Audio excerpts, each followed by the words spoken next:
Bonjour.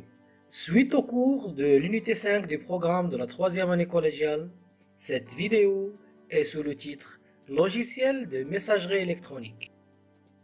Une question pour commencer. Quels sont les éléments nécessaires pour échanger des messages? Pour échanger des messages électroniques, il nous faut trois éléments. Un terminal, ordinateur, tablette ou smartphone bien sûr connecté à Internet. Un logiciel ou une application de courrier installée et paramétrée sur votre terminal, ou bien un navigateur web pour un accès à un webmail.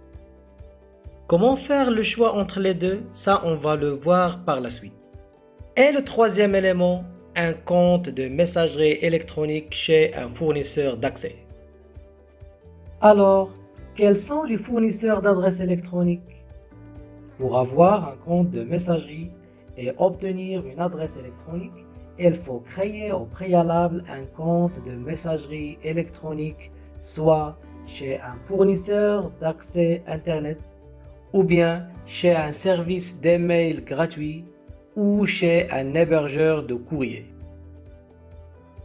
Pour communiquer par la messagerie électronique, il est indispensable de posséder plus d'une adresse électronique, un client mail, avec logiciel de messagerie ou un logiciel de navigation webmail. Alors, logiciel de messagerie ou webmail? Ce sont deux manières différentes d'utiliser le courrier électronique. Donc, soit vous vous servez d'un programme accessible à l'aide d'un navigateur web, avec nécessité d'être connecté en permanence, mais sans avoir besoin de client particulier. Exemple Gmail ou Yahoo Mail. Soit vous employez un logiciel de messagerie, parfois appelé client de messagerie, avec possibilité de travail hors ligne, donc on sera amené à utiliser un client particulier, exemple Thunderbird ou Outlook. Les différences entre les logiciels de messagerie apparaissent comme suit. La plateforme utilisée, Windows, Mac ou Android, et la facilité d'utilisation. Les fonctions avancées comme la planification des tâches, le partage d'agenda ou la gestion des listes de diffusion peuvent être aussi à prendre en compte. Dans ce qui suit, on va passer à des situations pratiques de configuration d'un client de messagerie. Dans la première situation pratique, on se retrouve avec une plateforme Windows, exemple Windows 10, un service de courriel gratuit, Gmail, et le client de messagerie Microsoft Outlook. On est donc devant deux cas d'utilisation suivant le protocole d'accès. Lire les messages Gmail dans Microsoft Outlook avec le protocole IMAP. Lire les messages Gmail dans Microsoft Outlook avec le protocole POP. Premier cas d'utilisation. Configuration IMAP.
Deuxième cas d'utilisation, configuration POP.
Dans cette deuxième situation pratique, on se retrouve devant une plateforme Android et on opte donc à lire les messages Gmail dans une application de courrier avec le protocole IMAP.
À la prochaine!